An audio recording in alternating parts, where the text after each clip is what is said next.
No drugs in Surat city અભિયાન ચલાવી રહેલી સુરત પોલીસને લઈને હવે લોકો પણ નશા મુક્તિ અભિયાનમાં જોડાઈ રહ્યા છે. તે સ્વતંત્ર પર્વની સંધ્યાએ નશા મુક્ત ભારત અભિયાન સાથે ઇન્સાફ ફાઉન્ડેશન અને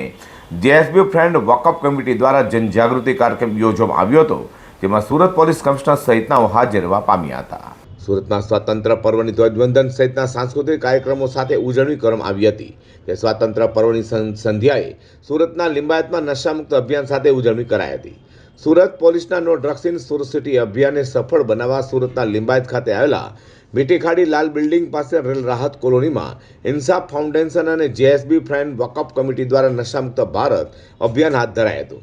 મહારાષ્ટ્ર મુસ્લિમ સમાજ અને 40 જેટલી સંસ્થાઓ સાથે મળી યોજાયેલા નશામુક્ત ભારત અભિયાનમાં સુરત પોલીસ કમિશનર અનુપમસિંહ ગેહલોત તથા ડીસીપી ભગીરથસિંહ ગઢવી અને લિંબાયત પોલીસ પથકના પીઆઈ એન.કે. કામલિયા તથા સેકન્ડ પીઆઈ સી.એચ. ધોકડિયા સહિત આગેવાનોની હાજરીમાં નશામુક્ત જનજાગૃતિ કાર્યક્રમ યોજાયો હતો. તેમાં નશાને લઈને એક નાટકનું પણ આયોજન કરાયું હતું. તો સુરત પોલીસ કમિશનર દ્વારા 11,000 રૂપિયાનો પુરસ્કાર અપાયો હતો અને લોકોને નશાથી દૂર રહેવા તથા આવી બદીઓ કરનારાઓની પોલીસને માહિતી આપવા પણ જણાવ્યું હતું.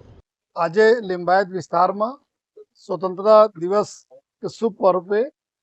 एक આ વિસ્તારના લોકો દ્વારા કુલ 40 જેટલા ટ્રસ્ટ જો કામ કરે છે જો પ્રજાહિતો માટે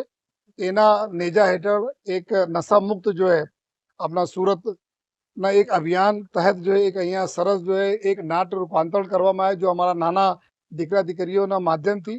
કે નશાના દૂષણ અને એના કેવી રીતે દૂર એનાથી થઈએ જો એના માટે જો એક મંચન પણ કરવામાં આવ્યા અને સાથોસાથ જો અમે લોકો અહીંયા જ્યારે સુરત પોલીસ અમારા જો એરિયાના જો પીઆઈ ડીસીપી બધા લોકો હાજર રહીને લોકોને સમજ પાડી કે આ જો દૂષણ છે નશાના એનાથી કેટલા નુકસાનો છે, કેવી રીતે દૂર રહેવા જોઈએ અને સુરત શહેર police no drugs in Surat city જો અમારા ગૃહ વિભાગનો એક આદેશ છે એના હિસાબથી શું અમે કાર્યવાહી કરીએ છીએ, કેટલા કાર્યવાહીઓ થઈ આવનાર દિવસોમાં કેટલી કાર્યવાહી કરવાના છીએ, એના પબ્લિકને જો અમને મદદ જોઈએ એના માટે જો અમે લોકો અત્યારે ઘણી બધી જો અમે ચર્ચાઓ થઈ જોઈએ અને સાથોસાથ જો બધાને ખાતરી આપું છું કે કોઈ પણ વ્યક્તિ જો આ નશાકારક કોઈ પણ વસ્તુને વેચાણ કરશે તો એના ઉપર ભલે 99 વખત બચી જાય લેકિન એક વખત આ પકડવાના છે, કારણ કે પોલીસ સતત આ લોકોનો ઉપર જ છે જો અને એક વખત પકડ્યા પછી જો એના જો બી કોર્ટમાં સજા થાય આ રીતેની ઇન્વેસ્ટિગેશન અને પછી જો પ્રોપર્ટી આ લોકો વસાયેલી છે જો આ પ્રોપર્ટી બી અમે લોકો જોઈશ કે અગર ઇલીગલ છે તો એના બી ડિમોલિશન થશે જો નશા મુક્તિ માટે યોજાયેલા આ પ્રોગ્રામમાં મીઠીખાડી વિસ્તારના લોકોએ મોટી સંખ્યામાં ભાગ લીધો હતો. તો આ પ્રોગ્રામમાં ભાગ લેનારા 40 જેટલી સંસ્થાઓના આગેવાનોના સન્માન કરવામાં આવ્યા હતા.